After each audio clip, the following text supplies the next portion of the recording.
धर्मगिरी के राजा उत्कर्ष देव को अपनी प्रजा से बहुत प्रेम था, लेकिन उन्हें पहेलियां बूझने और लोगों की बुद्धि की परीक्षा लेने का भी बहुत शौक था।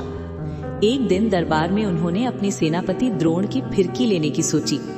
राजा ने एक सफेद अंडा मेज पर रखा और कहा, द्रोण, मैंने सुना है तुम बहुत बुद्धिमान हो। क्या तुम अपनी बुद्धि के बल पर इस साधारण अंडे को सोने का अंडा साबित कर सकते हो? अगर तुम सफल हुए तो तुम्हें 100 स्वर्ण मुद्राएं मिलेंगी, और अगर नहीं तो तुम्हें पूरे नगर में गधे पर बैठकर घूमना होगा। पूरा दरबार सन्नाटे में आ गया। सेनापति द्रोण ने मुस्कुराते हुए अंडा हाथ में लिया और कहा, महाराज, ये तो बहुत सरल है, बस मुझे कल सुबह तक का समय दें। द्रोण की बुद्धि का चमत्कार। अगली सुबह द्रोण दरबार में एक मखमल के कपड़े से ढकी हुई थाली लेकर आए। राजा उत्कर्ष देव ने उत्सुकता से पूछा, क्या हुआ द्रोण, क्या तुमने अंडे को सोना बना दिया? द्रोण ने बड़े गर्व से थाली से कपड़ा हटाया।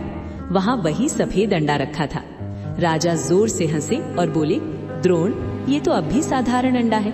लगता है तुम्हें गधे की सवारी की तैयारी करनी चाहिए।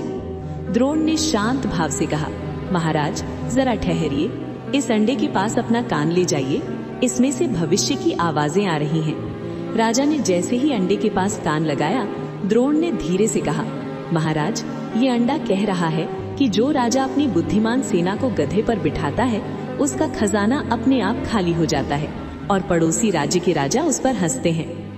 अट्टहास और इनाम। राजा उत्कर्ष देव ये सुनकर ठहाका मारकर हंस पड़े।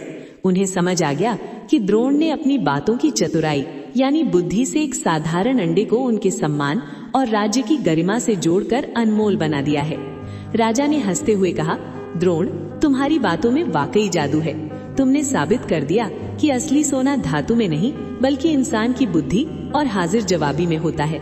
राजा ने द्रोण को 100 स्वर्ण मुद्राएं इनाम में दी और उस दिन धर्मगिरी के दरबार में खूब हंसी मजाक हुआ। Thank you.